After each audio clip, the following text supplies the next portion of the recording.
Netanyahu और Trump जैसे गुंडों को लगाम डालना सिर्फ फील्ड मार्शल आसिफ मुनीर ही जानते हैं। पाकिस्तान की डिप्लोमेसी ने मोदी को मुंह दिखाने के काबिल नहीं छोड़ा। पाकिस्तान की कामयाबी देखकर भारतीय मीडिया में कोहराम। आपका वो जो मुल्ला आसिफ मुनीर है, कहाँ है वो? 3 महीने में 3 बार जाके वो वाशिंगटन बैठ जाता है।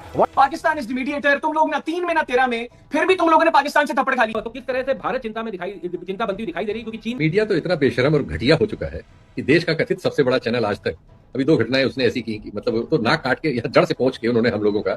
दोस्तों, वो दाने दाने के लिए मोहताज पाकिस्तान, जिसकी अर्थव्यवस्था दिवालिया होने के कगार पर खड़ी है, उसने अमेरिका और ईरान के बीच सीज फायर करा दिया। सोमनाथ भारती, भाई हम पाकिस्तान को दलाल कह दें और बहुत सारे लोग यहाँ पर एक राय कुछ नहीं है, पर चाइना को भी साथ रखा है, अमेरिका को भी साथ रखा है पाकिस्तान ने। सूत्रों के हवाले से खबर चली थी देश की मीडिया पर कि दलाल कहा गया था पाकिस्तान को कि हम दलाल नहीं है, इसलिए इस तरह की बातचीत में हमारी भूमिका नहीं है। लेकिन अब यह साफ हो गया कि पाकिस्तान केवल फैसिलिटेटर नहीं बल्कि मीडिएटर की भूमिका में है और महत्वपूर्ण भूमिका में है। आसिफ मुनीर के तो एकदम ट्रंप के साथ ऐसे लग रहे हैं कि बिल्कुल ही घरेलू संबंध हो गए हैं, फोन लाइन पर दोनों एक साथ रहते हैं। और पाकिस्तान का इतना अंतर्राष्ट्रीय रुतबा बढ़ेगा तो भारत की उस मुहिम को तो धक्का लगेगा। बिल्कुल की बहुत तारीफ की है, शहबाज शरीफ की बहुत तारीफ की है, उनके गुणगान करते हुए नहीं थक रहे हैं। इस डील पर साइन हुए तो मैं इस्लामाबाद जा सकता हूं, मैं इस्लामाबाद जाऊंगा और वहां के लोग मुझे बहुत पसंद करते हैं। Pakistan is the mediator. तुम लोग ना 3 में ना 13 में, फिर भी तुम लोगों ने पाकिस्तान से थप्पड़ खा ली। आपका वो जो मुल्ला आसिफ मुनीर है, कहाँ है वो? 3 महीने में 3 बार जाके वो वाशिंगटन बैठ जाता है। वाशिंगटन हथियार दे रहा है, उसको प्रोत्साहन दे रहा है कि मारो भारतीयों को, और वहां आपकी जबान पे लकवा लग जाता है साहब। Terrorism terrorism terrorism. What about the terrorism that affects India? नहीं ऐसे नहीं। मैं जानता हूं कि वो हमारे में एक कहावत होती है, चढ़ते सूरज को सलाम करो। हमें लग रहा है कि डोनाल्ड ट्रंप अब दुनिया का बेसरताज बादशाह बनेगा। अरे साहब, मैंने बीच में नहीं बोला था आपके, अब आप ही सुन लीजिए शांति से। मैंने बीच में नहीं बोला था terrorism terrorism terrorism. Pakistan terrorism नहीं कर रहा। आपके देश के खिलाफ पाकिस्तान के पास न्यूक्लियर हथियार नहीं है। क्या किया आपने उसके लिए? नहीं, आपके गुस्सा करने आपके गुस्सा आप जो यहाँ पे दावे दे रहे हैं कि ईरान के पास न्यूक्लियर नहीं होना चाहिए, पाकिस्तान के लिए क्या किया आपने? पाकिस्तान के न्यूक्लियर हथियारों के लिए क्या किया? हार जाएगा अमेरिका। आपने इतनी आवाज उठाई जो आप डोनाल्ड ट्रंप के महिमा मंडल में कर रहे हैं आज। नहीं, आपने जितने दावे किए थे, मैं बहुत आई एम सॉरी टू से, मैं क्षमा चाहता हूं। इस युद्ध में आपके जितने लड़ाई खत्म होने दीजिए, इस युद्ध में लड़ाई खत्म होने दीजिए, फिर देखेंगे कौन। मीडिया तो इतना बेशरम और घटिया हो चुका है कि देश का कथित सबसे बड़ा चैनल आज तक अभी 2 घटनाएं उसने ऐसी की मतलब तो नाक काट के या जड़ से पहुंच के उन्होंने हम लोगों का, और अब उनको शर्म भी नहीं आ रही कि उनकी नाक कटी हुई है। अभी वो खलीज टाइम्स या किसने एक्सपोज किया है कि बहरीन की घटना को दुबई की घटना बना के वीडियो चला रहे थे आज तक, और एक दूसरा चैनल भी उसमें शिवशंकर है, सब आ गया है। तो ईरान के साथ दुश्मनी एक हफ्ते भर में ईरान से हमारी दुश्मनी हो गई, कुछ ऐसा माहौल है। सारा देश का ये राइट विंग और ये मीडिया और चैनल ईरान के दुश्मन हो गए। अरे ईरान से हमसे झगड़ा नहीं हो रहा भाई, ईरान पर अमेरिका और इजराइल ने हमला किया है, हमसे कौन सा झगड़ा हो गया? एकाएक भारत में पूरा वातावरण ईरान से झगड़ा कर रहा है, उसको गलत ठहराने पे लगा है, उससे अपने रिश्तों की पुरानी कथाओं में से कुछ ऐसे प्रसंग निकाल के जिनसे कुछ कड़वाहट पैदा हो वो सब बताने में लगा हुआ है। तो क्या 2003 में आपने अपने गणतंत्र दिवस परेड में ईरान के राष्ट्राध्यक्ष को मुख्य अतिथि बनाया था? क्यों भाई? क्यों अटल बिहारी वाजपेयी जी ने वो भाषण दिया था? क्यों 2016 में मोदी जी वहां गए थे? ये सब क्यों? उनके राष्ट्रपति की मृत्यु पर पिछले साल आपने एक दिन का राष्ट्रीय शोक रखा था। एकाएक आप सिर्फ इजराइल गए और आपने दिल बदल लिया। ऐसे किसी देश की नीतियां ऐसे बनती हैं, वो भी भारत जैसे महादेश की। कोई सार्वभौम होने का मतलब होता है खुद मुख्तारी कुछ होती है, स्वाभिमान कोई चीज है दुनिया में, तो क्या है ये सब? लेकिन ये सारे जो सभ्य शब्द हैं ये कुतर्कों ने इनको बहा दिया है नाली में। अब दोष गिनाने का ईरान से हमारे पास एक लाइन लगी हुई, और ये एंकरा जो है कह रही है कि वहां ईरान में कितने 60 या 70 लोगों को बंधक बना लिया गया। एक पुरानी घटना थी 79 की, जब अमेरिका का एक वो आया था, अमेरिका उसमें अपने लोगों को छुड़ाने जाना चाह रहा था, उसके एम्बेसी के लोगों को बंद कराया था। ये बहुत पुरानी घटना है, लेकिन वो उसको अभी की घटना बता के और ईरान को आतंकी कह रही है। ये क्या है भाई? मतलब और सबसे बड़ी बात है कि और फिर उसमें खैर जो जिनसे वो कह रही थी उसमें जो कार्यक्रम में दूसरे सज्जन थे उन्होंने तुरंत करेक्ट करके उनको ध्यान दिलाया कि क्या कह रही हैं आप, वहां तो एम्बेसी ही नहीं है अमेरिका की, एक जमाना हो गया। इस मीडिया को और इस काम को भारत में जहां पहुंचा दिया गया है वर्तमान राजनीतिक नेतृत्व की कृपा से, और जैसा वो पहुंचना चाह रहे थे पहुंच गए हैं, वो न सिर्फ अक्षम्य है, आपराधिक है, शर्मनाक है, बहुत ही बदसूरत है। हमारे प्रधानमंत्री मोदी की सरकार में हम कहां खड़े हैं इसका अंदाजा आप खुद लगाइए दोस्तों। वो दाने दाने के लिए मोहताज पाकिस्तान, जिसकी अर्थव्यवस्था दिवालिया होने के कगार पर खड़ी है, उसने अमेरिका और ईरान के बीच सीज फायर करा दिया। ईरान और ट्रंप दोनों की तरफ से इसका क्रेडिट कंगाल पाकिस्तान के प्रधानमंत्री को दिया जा रहा है। एक इंदिरा गांधी थी जिन्होंने पाकिस्तान के 2 टुकड़े कर दिए। एक हमारे डंकापति मोदी जी हैं जो अक्सर विदेश नीति को मजबूत करने के लिए विदेश यात्रा पर रहते हैं। ट्रंप और नेतन्याहू को अपना परम मित्र बताते हैं, लेकिन परम मित्र ने ही हमारे दुश्मन को आगे करके युद्ध रुकवाया।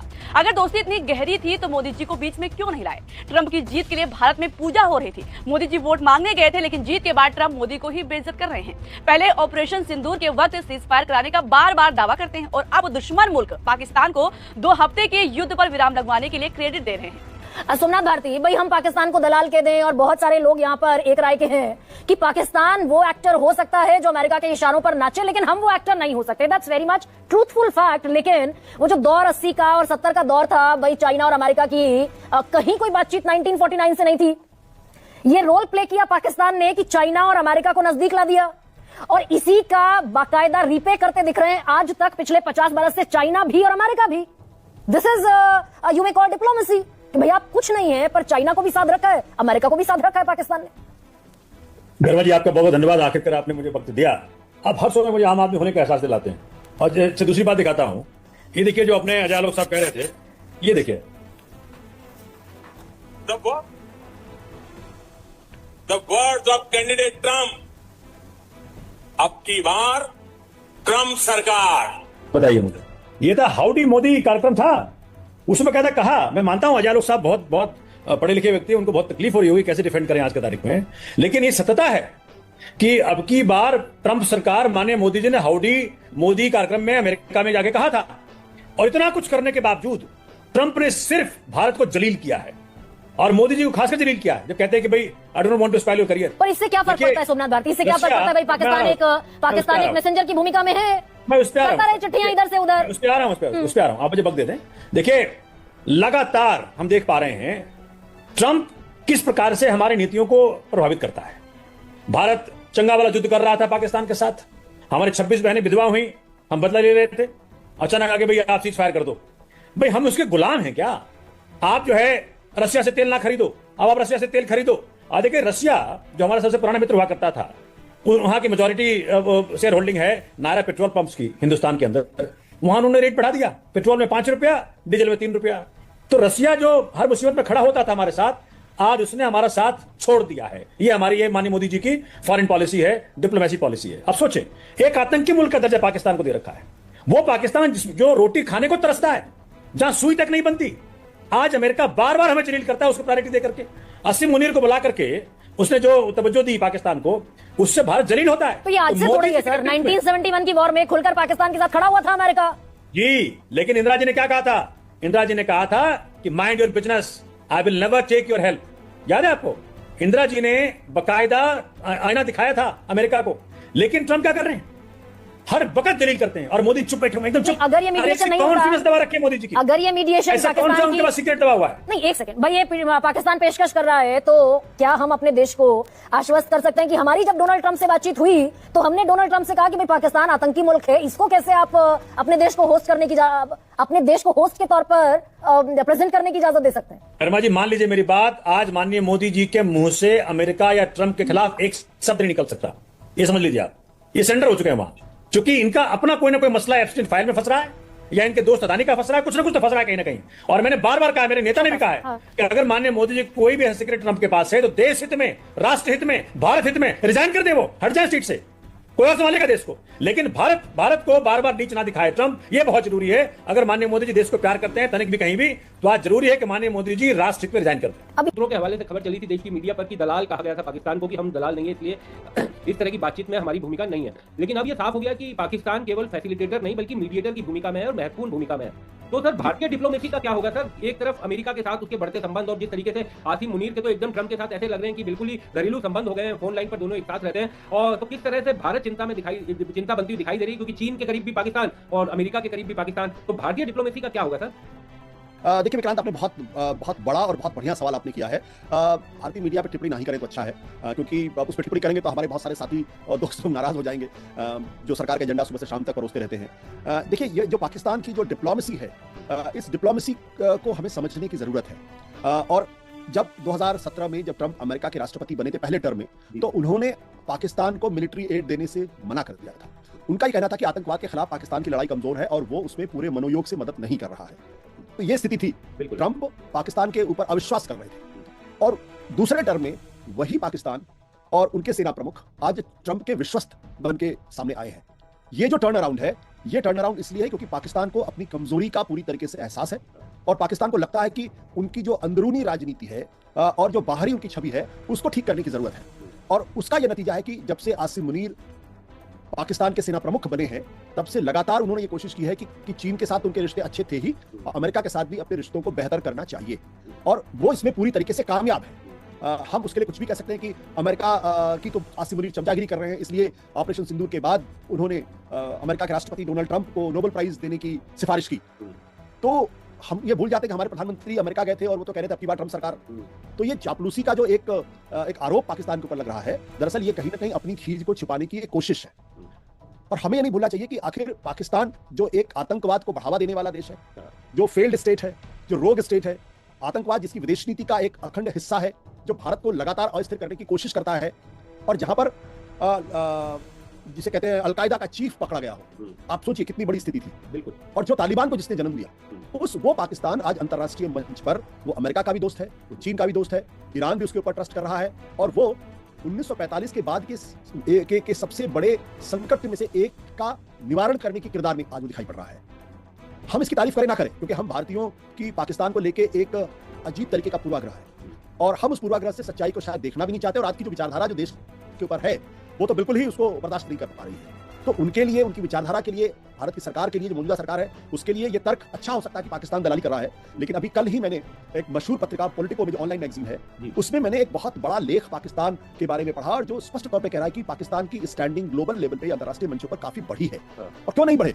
अगर वो दुनिया के इतने बड़े संकट से दुनिया को निकालने की कोशिश में जुटा हुआ है, फॉर व्हाटएवर रीजंस, चाहे वो ट्रंप की चमचागिरी की वजह से, चाहे वो चाइना की चमचागिरी की वजह, किसी भी कारण से, बिल्कुल, लेकिन उसके किरदार को तो आज इग्नोर नहीं किया जा सकता। तो दरअसल हमारी जो विदेश नीति है, उसका सबसे बड़ा संकट यह है कि इस वक्त हमारे पास कोई पॉलिटिकल फॉरेन मिनिस्टर नहीं है, और एक कामयाब ब्यूरोक्रेट को आपने विदेश मंत्री बना रखा है, जिनकी एकमात्र भूमिका है दुनिया के तमाम देशों में जाकर घूमना और ऐसे ब्रेजन स्टेटमेंट्स देना जो आपकी विदेश नीति का भला नहीं बल्कि नुकसान कर रहे हैं।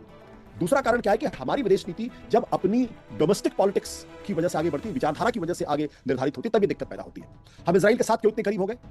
हम अमेरिका के साथ इतने करीब क्यों हो गए? क्योंकि ये जो हिंदुत्व की विचारधारा है, तो उसको लगता है कि क्रिश्चियन और जुडाइज्म के साथ खड़े होकर इस्लाम के खिलाफ एक नया एक्सिस क्रिएट कर सकते हैं, इसलिए आप पूरी तरीके से इजराइल के साथ गए, अन्यथा कोई कारण नहीं था। ईरान हमारा सदियों का नहीं बल्कि शताब्दियों का दोस्त है, और इजराइल भी हमारा दोस्त है। हमें दोनों के बीच में संतुलन बना के चलना चाहिए था, लेकिन जब विचारधारा से भी, लेकिन ये अजीब त्रासदी है कि जो भूमिका भारत को निभानी चाहिए, वो भूमिका आज पाकिस्तान निभा रहा है, और हम बैठ के देख रहे हैं, और हम ये कह रहे हैं कि वो एक दलाल स्टेट है। हमें सोचना चाहिए था कि हम वो भूमिका क्यों नहीं निभा पाए। और विक्रांत, आप जरा सोचिए कि अगर ईरान और अमेरिका के बीच की शांति वार्ता अगर दिल्ली में हो रही होती तो क्या होता? आप जरा सोच के देखिए कितने बड़े पैमाने पर प्रोपेगेंडा होते। जब G20 की मीटिंग हुई और उसकी सदारत भारत ने की, तो कितना बड़ा आभा मंडल खड़ा कर दिया गया प्रधानमंत्री को लेके। बिल्कुल। तो हम दरअसल एक खिसियाए हुए राजनीतिक पार्टी का जो दम है, उसको झेलने के लिए अभिशप्त है। लेकिन सर, बड़ी चिंता भी इस बात की भी होती है ना कि पाकिस्तान, जैसा आपने पूरा समझाया, इसमें रोग स्टेट है सर, टेररिस्ट स्टेट है, सब चीज है, लेकिन जब हम उसे अंतर्राष्ट्रीय मंचों पर पूरी तरीके से बेनकाब करने के लिए सालों से अपना भारत रुख रखता रहा है, लेकिन अब तो अंतर्राष्ट्रीय मंचों पर मुश्किल होगी ना। जब पाकिस्तान का इतना अंतर्राष्ट्रीय रुतबा बढ़ेगा तो भारत की उस मुहिम को तो धक्का लगेगा। तो ये थी आज की वीडियो। अगर आप भारतीय मीडिया का रिएक्शन देखना और सुनना पसंद करते हैं तो ज़ेड क्रिकेट को सब्सक्राइब करें, बेल आइकन पे क्लिक कर लें, ताकि जैसे ही कोई नई वीडियो आए आपके पास फौरन से नोटिफिकेशन आ सके। इसके अलावा आप हमें फेसबुक और टिकटॉक पर भी फॉलो कर सकते हैं, लिंक आपको डिस्क्रिप्शन में मिल जाएगा। इंशाल्लाह अगली वीडियो में मुलाकात होगी, तब तक के लिए अल्लाह हाफ़िज़। नाजरीन, ट्रंप और ईरान के दरमियान मुज़ाकरात करवा के पाकिस्तान ने तारीख रकम की है। आबनाए हरमिस अब खुल चुका है और आसिम मुनीर ने दुनिया को एक बड़ी तबाही से बचा लिया है। पाकिस्तान की ये कामयाबियां देखकर भारतीय मीडिया में शदीद कोहराम मचा हुआ है। वॉइस ऑफ नेशन की वीडियोस देखने के लिए हमारा चैनल सब्सक्राइब कीजिए और बेल के आइकॉन पर क्लिक कीजिए, ताकि आप हमारी तमाम आने वाली वीडियो से बाखबर रह सकें।